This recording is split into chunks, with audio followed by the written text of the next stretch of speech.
In just a few seconds, we'll start this webinar and where our wonderful guest speaker, Kath Pei, the founder and CEO of Holistic Email Marketing, will take you through the process of optimizing your marketing automation program for success. But before we start, hopefully you had the time to sit down, relax, adjust your volume, and grab a coffee. So let me just take you through a few housekeeping things before we start the actual webinar. So today's meeting will take about 45 minutes, and you'll get a dedicated Q&A session afterwards. So Kath Pei will be answering all your questions after the webinar. But of course, you're welcome to ask any questions during the presentation. We'll try to answer them in the chat pod you can see in the bottom left corner of your window. Of course, today's webinar will also be recorded. So after the webinar, you'll get an email from us. Probably tomorrow, you'll get an email with the webinar recording, the slides as well, and an additional 10% off discount code for a lifetime for all the new accounts that you'll be setting up with GetResponse after this webinar. And of course, I'd like to invite you to use the dedicated hashtag we've got for today. It's hashtag GR Automation Hub. So you can tell all your colleagues and friends that you're here with us and that you're learning new skills and learning how to optimize your email, your marketing automation campaigns today. So let's get started. Hopefully you'll have a great time, and I'm passing the microphone now on to Kat. Thank you. Fantastic. Thanks very much, Michael. Really, really happy to be here today. And just a bit of an intro slide as to who I am and why I'm here. I've been doing email marketing now for actually over 18 years. A bit scary, but there you go. And so I have been, in email marketing basically from the beginning. I've seen lots and lots of changes. And one of the things that one of the reasons why I'm still here is because it's a brilliant channel, absolutely brilliant, and I'm incredibly passionate about it. And one of the things that I'm really passionate about it at the moment is the marketing automation side of things. And that's what we're going to be looking at today, and how we can be actually increasing conversions, how we can be testing and optimizing these marketing automation programs so that we can be increasing our results. And I'm going to show you a little trick as well, so we can not only just be increasing our results, but we can also be finding out something about our audience at the same time. So just to kick off, here's a couple of my clients, and one of the reasons why I'm here is because I get to do lots of really fun things with some really great brands. And of course, all of that adds to lots of experience, and half the time, this is what it's all about, testing, optimization. It's experimenting, but I'm going to teach you today how you can be experimenting strategically, not ad hocly, and that's the big key factor. Now, we're all very familiar with marketing automation. That's why we're here. So marketing automation, this is an example for a SaaS product, so B2B SaaS product. And this could be, the life cycle automation program that they may have in place. Most of this is based upon an action or an inaction that a customer has taken. Now, within this one, of course, you would have more. So you could have, that trial program, that's an automation program in itself. Customer onboarding, that also would be a program within itself, which of course could lead to another program. So we're not here to actually be talking about how all of this works, but this is just really just to sort of set the placeholder here of these are the kind of programs that we're looking at optimizing and improving. Because one of the things that I'm going to be sharing with you is why we want to be testing these, right? Why we're all talking about testing all the time. And I just read an article, interestingly enough, because I always ask the same question. This article always says, why is everyone always talking about testing if no one actually ever does that? And, I kind of ask the same questions. Why is that so? And one of the key things that we have to hold on to is that our opinions are worthless. And that's one of the reasons why we have to test. Just because we consider this to be so does not mean it is. We're only going to find out the answer once we test, and we're actually putting that question out to our audience, and we're getting their vote. And they're voting with their clicks, right? That's what we're essentially doing. It's like we're sending this, a survey out all the time, but we're not actually asking them to mindfully give us the actual answer, but we're asking them with our A/B split test, what version do they like, right? So what is resonating with them? So we have to understand that our opinions are worthless, and so are our marketing directors, so are our CEOs and our managing directors and everyone like that. So this is the main reason why we need to be testing, because it doesn't matter how well you know your audience, how well you know your product, it still does not guarantee that you will know what the answer is until you actually perform that test. Now, e-consultancy, in the conversion rate optimization report, what they did was they actually asked they asked this question of marketers, what areas do you test?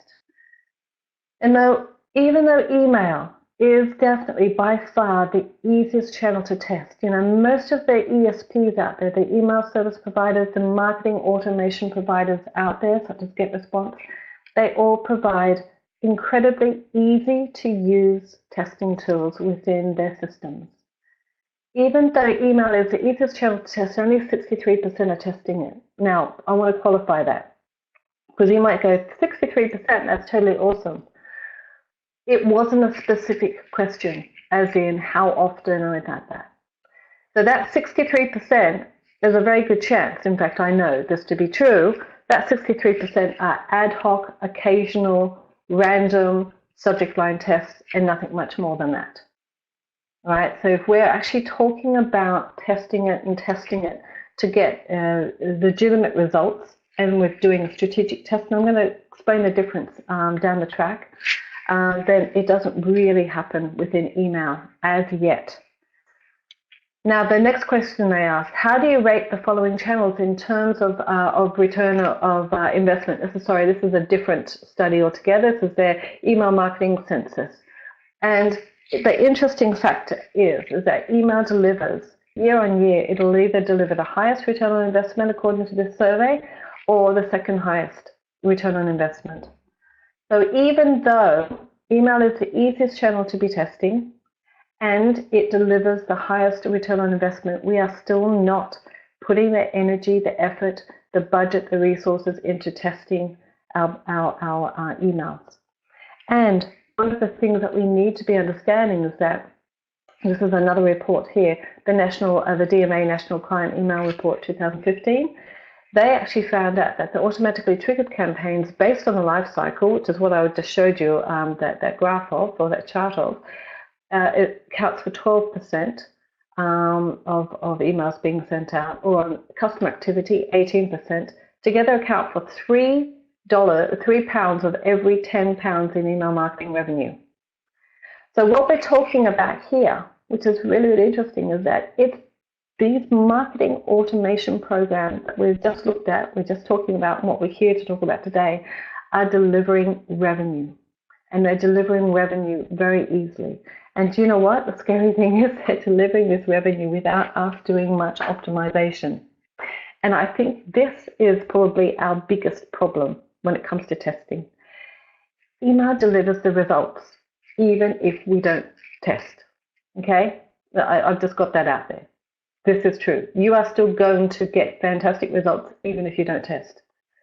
Okay? So that doesn't give us much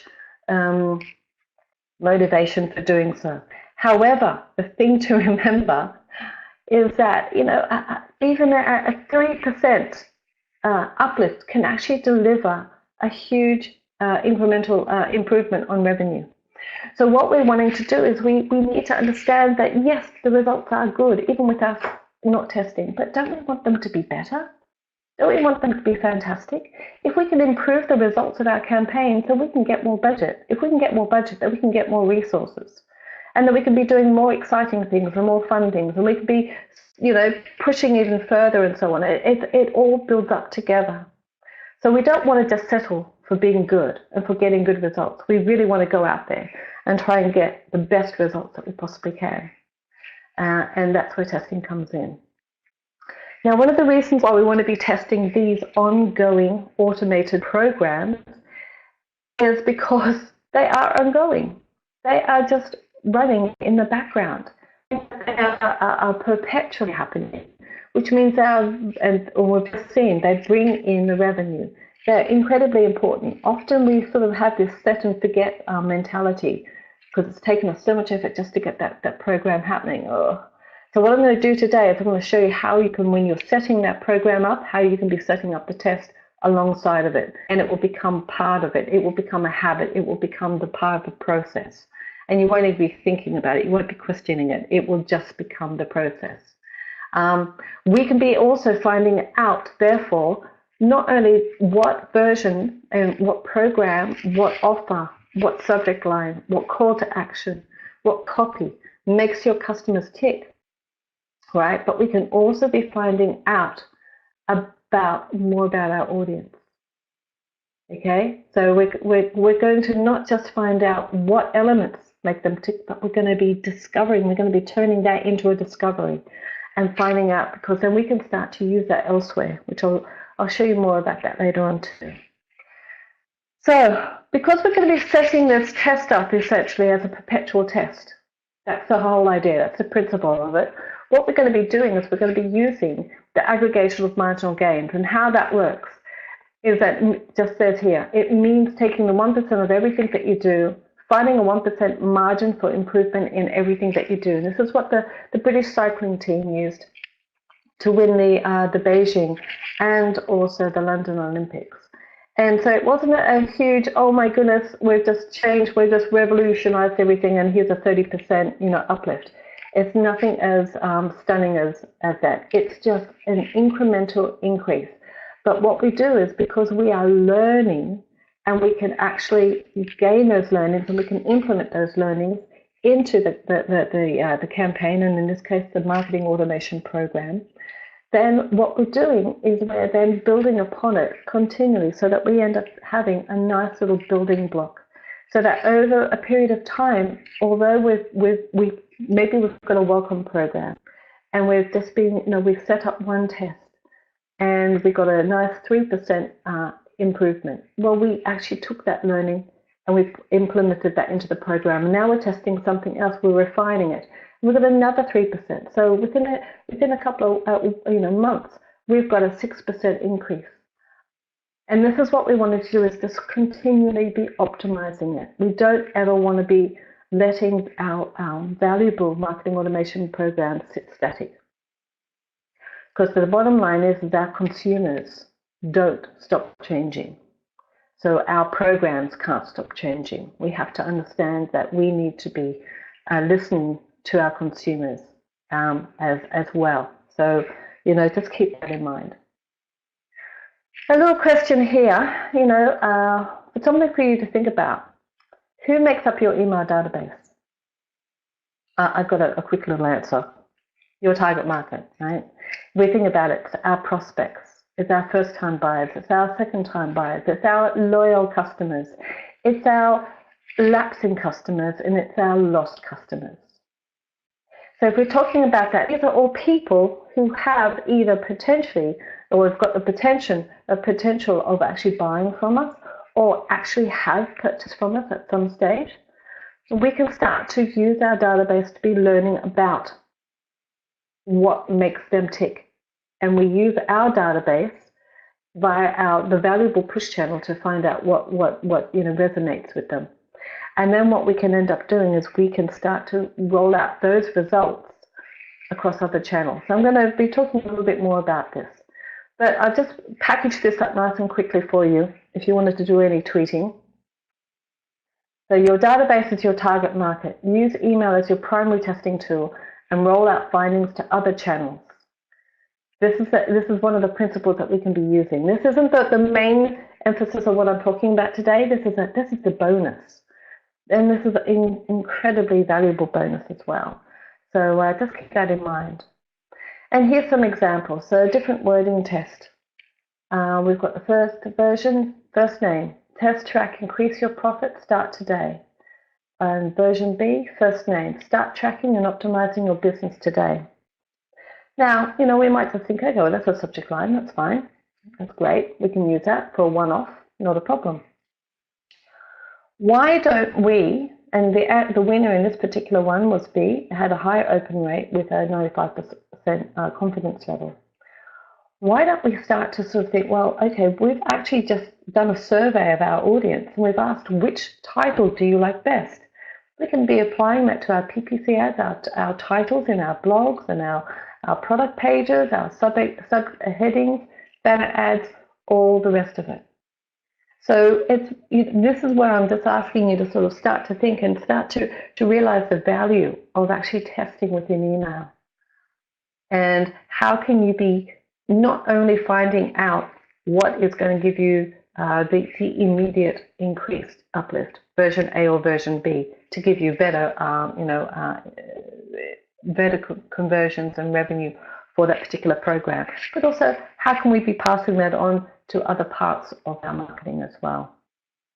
Here's another example. Test which image achieves the best conversion, product display or model wearing garment. And we can be applying that to your homepage, your product pages, your banner ads, and all the rest of it. Another one is subject line, descriptive versus benefits.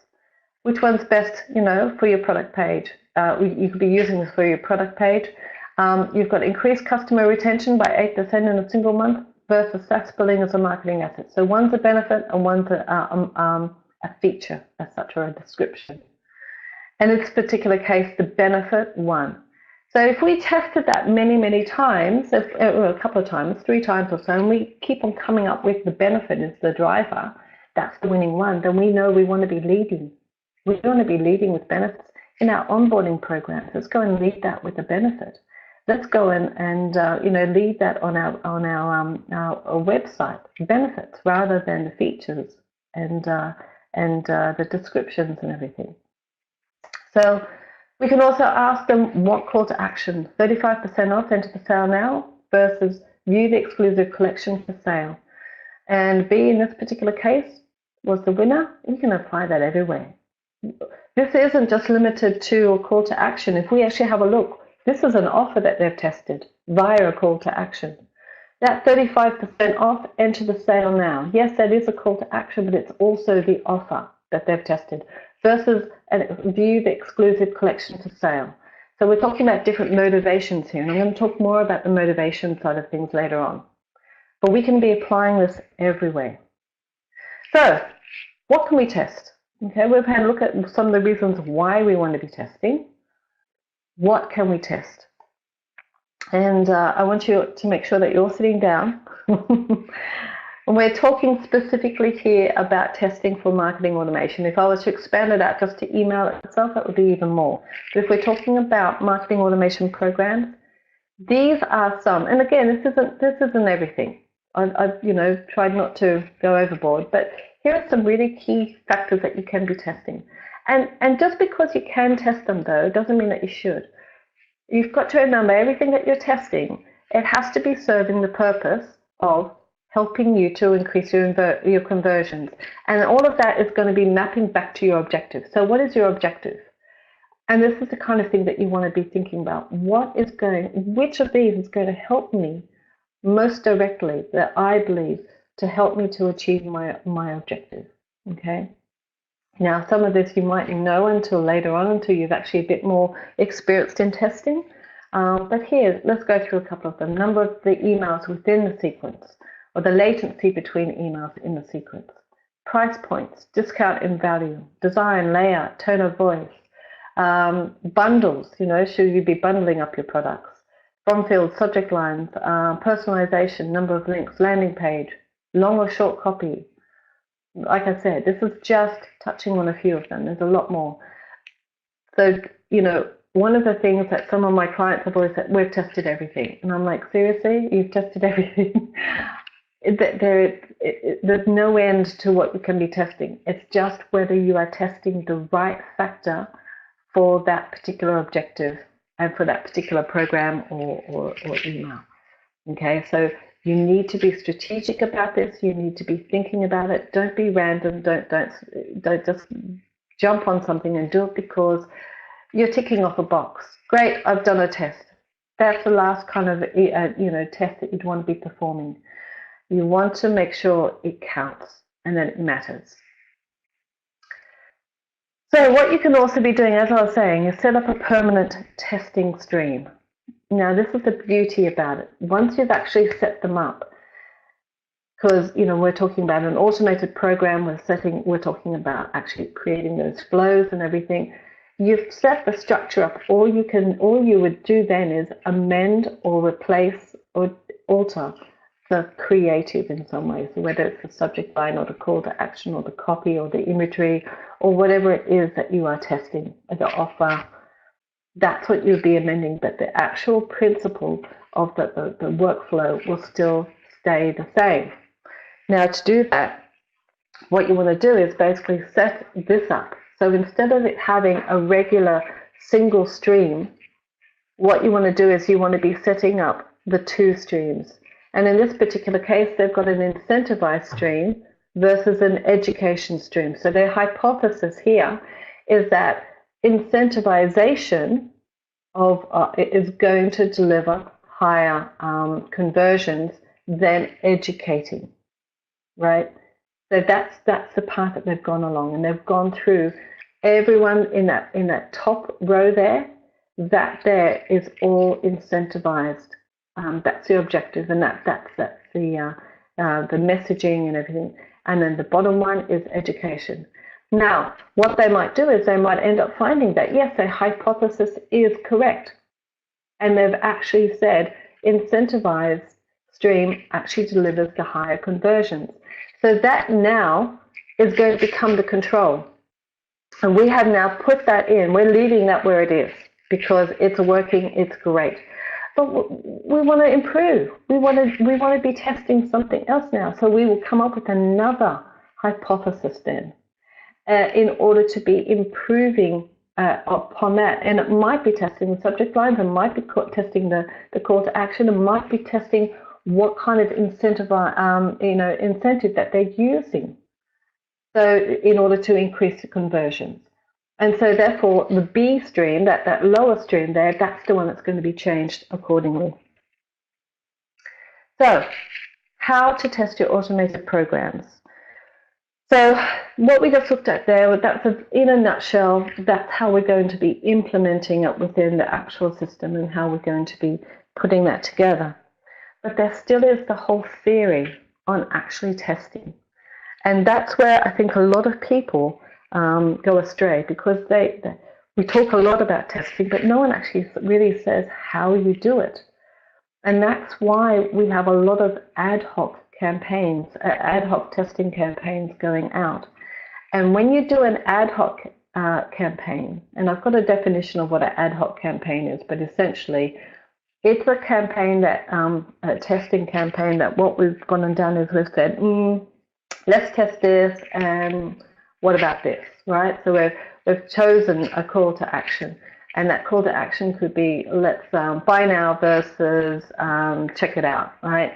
There's no rhyme or reason behind it. We've just simply put those there. And we haven't thought about it, we haven't planned it, we haven't done any research into it. There is no real reasoning behind it. We're literally just testing one call to action against another call to action. And when we're doing ad hoc campaigns or testing campaigns like that, that's when we're least likely to actually get results, right? Statistically confident results, because we haven't put enough thought into the process. We haven't put enough preparation into it to actually get those statistically confident results, because they are ad hoc. So what we want to do is we want to be creating a methodology. And this is how we can be testing those automated programs, to be not only testing to see which version is going to give us an uplift, but also which is the immediate. That's the immediate win. And we're going to find out which version of that stream of that automated program is going to give us the highest conversions, the biggest revenue, the biggest downloads of white papers, whatever our objective is. But we're also going to be finding out something about the motivations, what motivates them, so that we can then use those learnings elsewhere within our marketing. Because remembering, our audience is our target market, and that's who we're actually testing. So in this particular one, they're testing different motivational factors using subject lines. Now, this is an interesting factor. See how I've worded that. They're not testing subject lines, right? But they're actually testing, the driver here is actually to test the different motivational factors, and they're using subject lines to be delivering that test. Now, that's a really crucial thing to hang on to. So here, I'm not going to read the subject lines, but I'm actually going to read the motivational factors, which are in red. So number 1, value exchange and incentive. Number 2, value exchange, no incentive. Number 3, newsworthy incentive. Number 4, curiosity. 5, benefits. 6, fear. So we can see they're all different motivations. You know, what's the driver? What are we tapping into here? What's the person's motivation for opening up this email? And we can see that the fear factor actually was the winner in this case. It drove 125% more unique click-throughs. This was a test that was performed by Marketing Experiments. Now, of course, we wouldn't want to be using fear all the time, but what does this tell us about our audience? It says, okay, great. So we have got something up our sleeve that when we are wanting to be using fear, we know that it is a motivator that can be used successfully. And this is what we want to be testing. So we want to be finding out more about them. So again, you can tweak this. Gain more than short-term wins by testing. Use a methodology. Find out what makes your audience tick. Now, this to me is crucial. We all want to know more about our audience. We all want to know more about what makes them tick, what motivates them, what gets them into, making decisions. So this is one of the things that we can be doing. Now, one of the key things too is often when we're testing, we tend to be testing based upon, we tend to use a metric which is kind of logical more than actual a true success metric. So one of the things you have to remember is what you measure is based upon what you want to achieve, i.e. we're mapping back to the objective again. So if our objective is sales, then what we want to be doing when we're testing is we want to be measuring our success of that test based upon sales. If we're being rewarded upon open rates, and that's all we're being rewarded on, then we will test based upon open rates, and that will be our success metric. So often what happens is that we are testing, and because subject lines are so crucial. You know, there's 3 steps to conversion within email marketing. The first step is to get them to open. We're converting them to open up the email. The second step is to convert them to click within the body of the email. The third step is to convert them to the final objective on the landing page. So there's 3 clear steps. If we don't achieve the first step, which is getting them to open the email, which we tend to use the subject line mainly for, the second and the third step won't happen. Now, therefore, one of the reasons why we tend to test subject lines more than anything else is for that reason. But what we tend to do is we tend to be basing the results of our subject line test upon open rates rather than conversions. Again, if you are being rewarded upon open rates, then that's fine. But if you're actually being rewarded upon conversions, then you need to be testing it upon conversions, because that is your success metric. So here's an example. I've been using this one for years. I've got hundreds of other examples like this, but it's very, very clear, and I love using it because it just the light globe happens. You know, the light bulb little moment happens with this one. So measure the correct metric. Subject line: win the pampering prize of a lifetime with $10,000. This was a test that Beat performed for subject lines. And their end goal, the objective, was to actually get the customer or the recipient to enter a competition. And what we can see is we can see that the open rate, okay, The open rate of the first email is the highest open rate. Yet if we have a look at the conversion rate, it's actually the lowest conversion rate. The bottom subject line, the fourth one, it has the lowest open rate, yet it has the highest conversion rate. Now, I could literally talk to you for half an hour about this particular test. I don't have half an hour to do that. The big takeaway here that I would like you to sort of be latching onto is simply understanding that when we're doing our test, we want to be measuring the open rate, we want to be measuring the click rate. Yes, they're great indicators. But at the end of the day, you need to be measuring the success that matters to you. And in this case, it was how many people entered the competition. We can see just because people are opening doesn't necessarily mean they're going to click, doesn't necessarily mean they're going to convert. So this is why it's so important. Open rate, even though it seems to be logical, assuming that the more people open the email, the more people will convert. It's logic, right? But it's not true. And like I said, I've got hundreds of other examples that I could show you that will verify that as well. So that's the kind of thing you need to make sure. Just make sure when you're measuring this, you have already identified your success metric. Now, I mentioned before statistical validity. That's a good word. And this is talking about the statistical confidence. And there's a URL here. There's a few of them out there. Make sure that you're doing this to make sure that you are implementing a valid result, because you don't want to be implementing an invalid result because it could be leading you completely and utterly astray. So this is really talking about how, some of these tools will also give you the sample size that you need to be using as well in order to be able to gain a statistical, confident result. And if you get bad results, do you know what? It doesn't matter. Seriously. And when I'm talking about a bad result, that you can only ever get a bad result if you've actually formed a hypothesis. And forming a hypothesis is brilliant. So you've done a great job right from the very beginning. You've got a hypothesis. And that hypothesis is saying, I think that A will deliver better results than B because of this. Okay? So that is fantastic. Now, you might be wrong. A did not actually deliver the better result. B did. But that doesn't matter because you have still learned something from that. That is still an incredibly valuable lesson, a valid result. So, don't be disheartened, don't be discouraged. Like I said, all that is doing is actually proving to you why you should be testing, because you didn't get it right, because that was your assumption. And that's what a hypothesis is basically making an assumption. Generally, it's an informed assumption, but so don't fret if you get it wrong. Thomas Edison said, I've not failed, I've just found 10,000 ways that won't work. So just stick that up on your wall. Okay, so some essentials for testing. Here's that definition for ad hoc testing that I was telling you about. Random, occasional test of a factor with the aim of determining which version delivers the best result.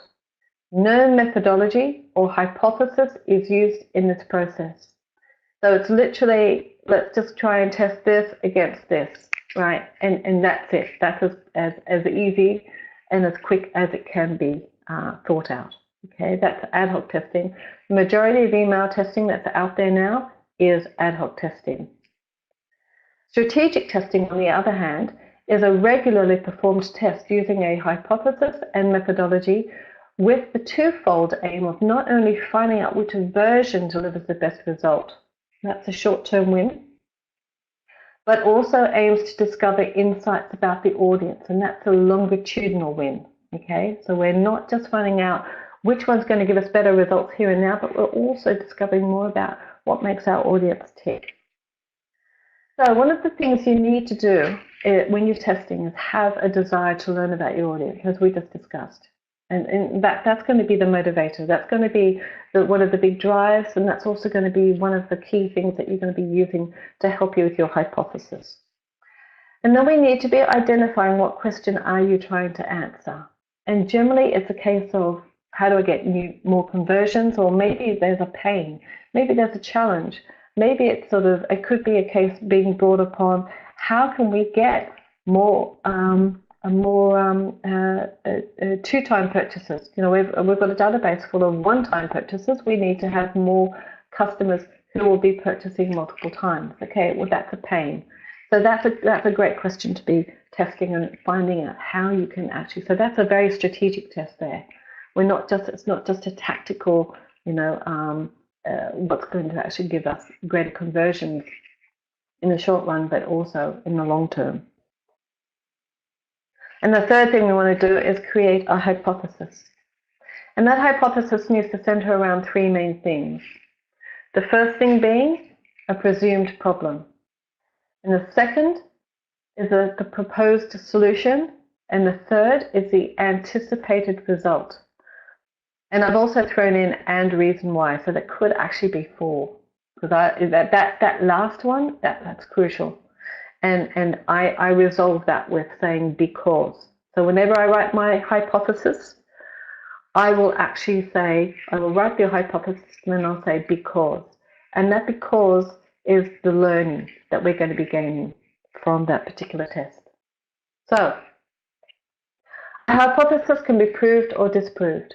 It pretty much says that I think by making this change, it's going to cause this effect. And therefore, based upon your results, you should be able to say, this is true, or this is false. And then because, okay? So that because is the key factor. So when you use a hypothesis to test email, you're not restricted to testing the same element. The hypothesis stands, and that's the beauty about having a hypothesis, because we're actually testing more than just the actual element. Remember I told you about that subject line test? We were testing that motivational factor, weren't we? And so therefore, and we were using the subject line to test it. We could have also used the call to action to test that same hypothesis. We could also have used the copy within the email itself as well. So this is the kind of thing we want to be doing, is we've got a solid hypothesis, and then we just want to determine what element we're going to be using to test it in, rather than deciding what element and what are we going to test in that element. It's a bit of a mind change. So let's just have a little look at some hypotheses that you can use within email. And then we're going to look to see, can we use the results of these elsewhere? So an emotional question in the subject line will generate more sales than a directive statement. Can that be used elsewhere? Absolutely. Absolutely. That emotional question, so regardless whether it's in the subject line or not, that emotional question can be used everywhere, okay? Because also what it's doing, though, is that result, that therefore is saying to us, okay, so the audience is actually relating to or being motivated by, if this hypothesis proved to be true, emotional copy rather than directive copy. That's the bottom line. That's the because. So an emotional call to action will generate more sales than a pragmatic call to action. Exactly the same, but we're talking call to actions now instead of subject lines. Double loyalty points will generate more sales than 15% loyalty points. Yes, of course we can use that everywhere. We can use that throughout the website, in all of our offers, even in our offline printing, in our PPC ads, you name it, social media, it's everywhere. 5 items showing that you may like dynamic pod within your email will generate more sales than 3 items. Absolutely. If that proved to be true, yes. We can also be carrying that through to the product page itself as well. An emotive image of a person smiling and wearing an outfit will generate more sales than the image displaying the outfit, right? Just sort of being laid out. Yes. We can be using that again throughout the website, throughout social media and everywhere. Image 2, looking at the call to action, will generate more sales than image 1, which is just looking directly at the copy. Yes, because that then is giving us an idea of where we should be positioning our images so that they're supporting the call to action rather than directing their attention to the copy. They're directing the attention to the actual action to be performed, which is the call to action. So we can start to see that there's a lot more to testing than you possibly could be thinking about. And this is what makes testing fantastic. It makes it exciting, it makes it challenging, but it will bring in the rewards. And then at the bottom line is, as I was saying before, I showed you that other example. When we're talking about marketing automation programs, right, these are so valuable. We need to be building this into the actual program itself so that every single program that you have has got a testing stream. And you're perpetually monitoring them and checking them. And once you've actually got the results in, you've determined which stream is actually delivering the best results according to your objective. Then you go and work out another plan. Ideally, you already have a plan in place, or maybe the results of that test might actually, beckon another test, which is using that aggregation of marginal gain and refining the answers even further. So I hope that makes sense. What I've gone and done here is, like I was saying, when you're doing this, the idea here is with this particular one is to be having a test plan in place. You can't just be randomly doing this. You need to have it written down. You need to have a record. You need to be going back and checking. You need to have it planned and being strategic and everything. So here's just a snapshot of a test plan that you possibly could be using, or something like this. You can use your own. I just use Excel. I don't have any particular fancy software and like that. I just use Excel. It works a treat. And then some of the metrics and fields you want to be including, of course, are going to be depending upon your objective, right? But here are some ones that you may want to be including. Total sent, open rate, click to open rate, products purchased, conversion rate, average order value, statistical confidence rate, your conclusion, your recommendation. If it's downloads, well then how many downloads in that white paper, and if it's attending an event, it would be how many people registered, and then how many people attended. Just customize it to suit the actual objective of that particular test. But we need to understand it's just a continuous cycle, right? Continuous cycle of learning. You have your hypothesis, you test in email, you analyze and learn from it. You can apply those results into the appropriate channels, including, of course, your marketing automation programs. And then back there again, hypothesis, and just keep on going around and around. You never, ever stop testing. Because once you stop testing, then that's when things get a bit static. You want to be continually learning about your audience. So try and try and do that, and get excited about it, because it seriously is it will bring in huge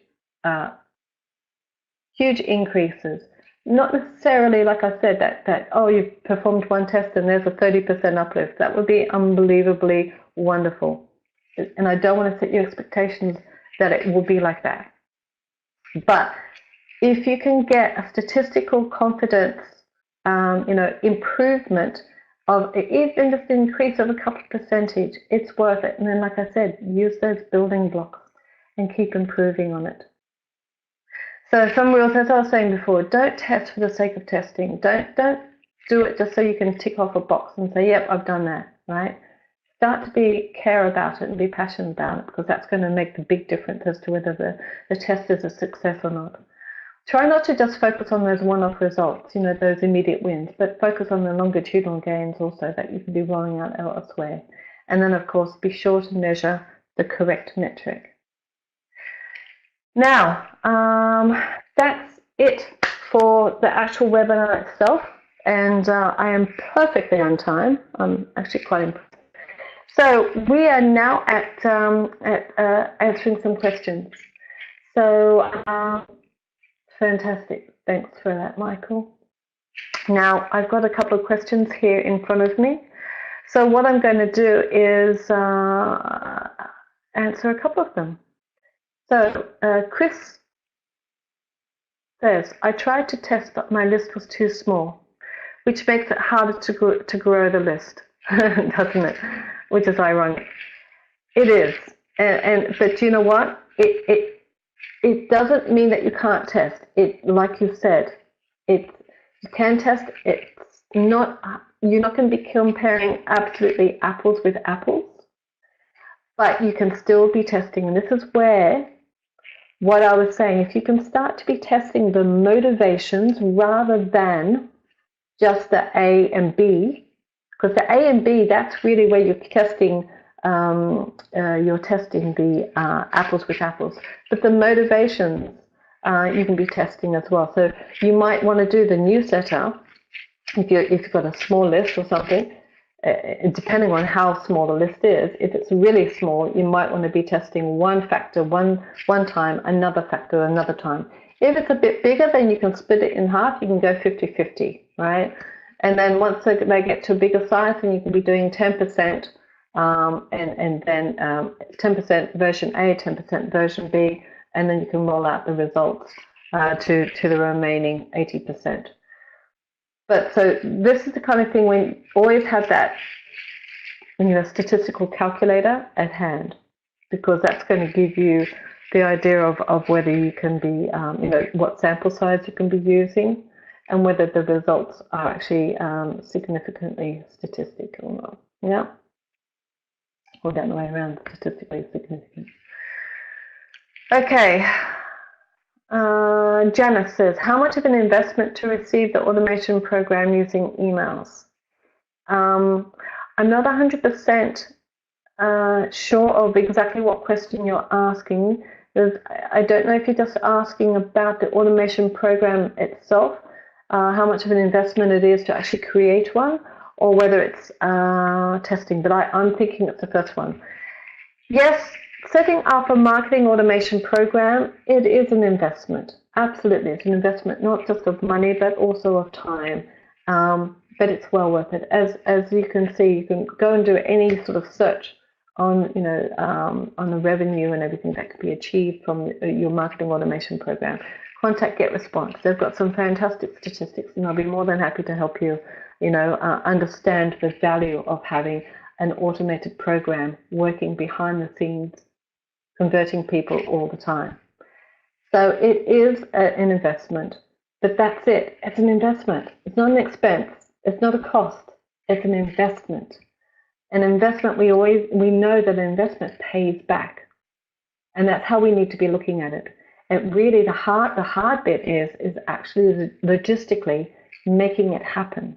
Right? Do you need to get in an outside consultant? Do you need to use your ESP's agency? Do you need to, employ internally a couple of extra people to make this kind of thing happen?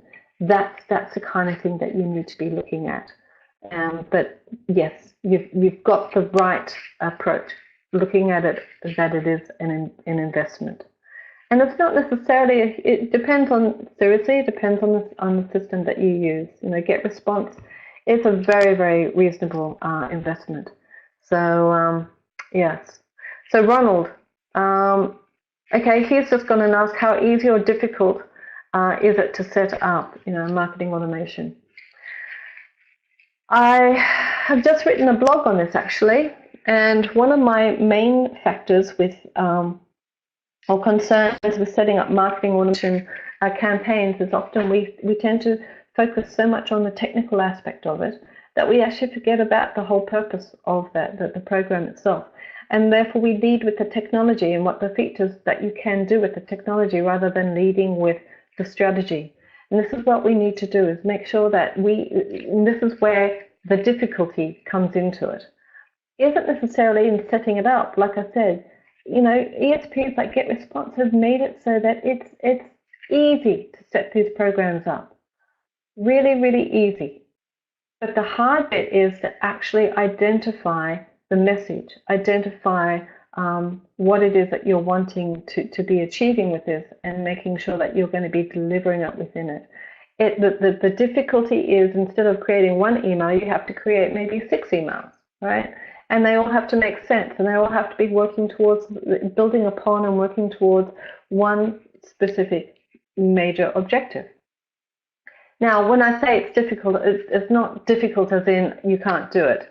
It's difficult, as in it just means a little bit more effort from you than you would normally do when you're creating an email. That's all, okay? And a bit more time. But the actual putting it together, the ESPs have got a down pat. So check out Get Responses system. Make it as easy as to actually deliver it. But you can only be delivering it and enabling your strategic plan to come to light once you've actually created that strategic plan. Yeah. Of course. Okay. So Patricia, all of my emails are in Spanish. Can I test wording in a different language? Absolutely. Absolutely. So if what I'm thinking you're saying, so you're just saying you want to be testing different Spanish, phrase A in Spanish versus phrase B in Spanish. Absolutely. I can't see how you'd be meaning anything else. Okay, Ronald, another question. I want to sell books, electronic and print. How would I, or what would I test? Oh, there's so many things that you could be testing there, seriously. So we're talking books. You can be testing, go to Amazon first of all and see what they do, okay? Amazon are brilliant at the bundling. Remember I was saying one of the things you can be testing is bundling.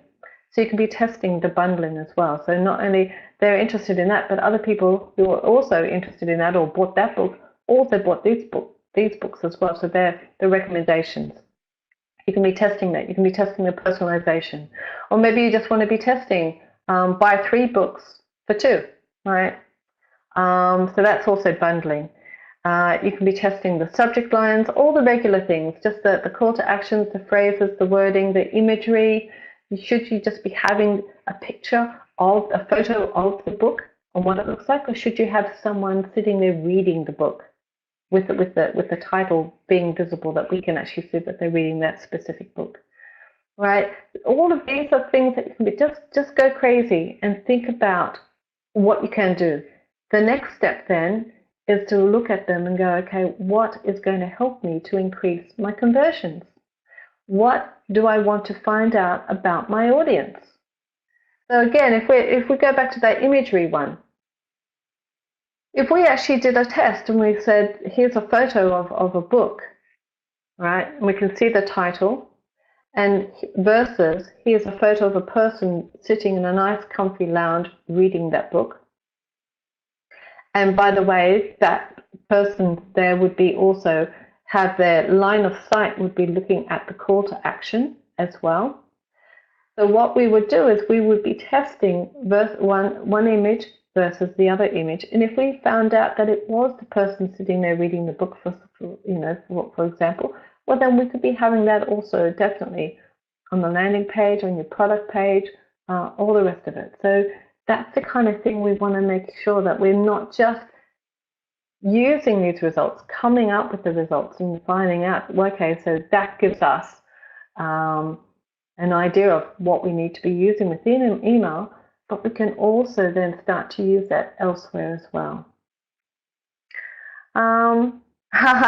So Angie has just asked a question. Marketing automation seems to be very impersonal because it's a mechanism. Is it possible to be more humane with automation? Angie, I've actually written a blog and it's on the Automation Hub website, and it's talking about this exact topic. So what this is all about is, yes, it is just a trigger and everything, but the bottom line is that we're human and we are setting up these triggers. We are writing the copy. We are putting the imagery in. We're getting that subject line happening. We're making that call to action punchy and wonderful. So we're bringing the humanness in. Not only that, but a lot of marketing automation programs are actually implemented because they're based upon a touch point that the recipient, the subscriber, the customer, have actually triggered themselves, right? So it's based upon an action or an inaction. Therefore, that's a human element as well. So we can be conversational. Just because it's a triggered one, which we know is automated, doesn't mean that they don't know that someone is there just sending it. I can't imagine there's too many people, but if you do a great job, maybe some people will be thinking, oh, that's nice. Kath has just sent me an email. Wow, okay, that's pretty timely. So that you can have that it's all to do with the wording. Just because it's being triggered and sent by technology doesn't mean we have to be very bland with and functional with our copy or anything. It's all to do with the tone of voice and the imagery and how we can be doing that. And we can overcome that limitation, absolutely. And we'll turn it into a strength. So it's no weakness. So I think that's it for questions. Yeah, I think we're running out of time too. So let me just go back to the presentation. So thank you all so much for coming here today. Thank you, Kath, for being here with us. I'm sure all of you have learned a lot today, and I'm sure have learned a lot about marketing automation optimization, which is not such an easy task as you may think at first. Really appreciate you coming here. As we said beforehand, the webinar recording will be sent to you via email, the one that you used to register for today. And thanks again, Kath. Thank you all for coming here today, and speak to you soon.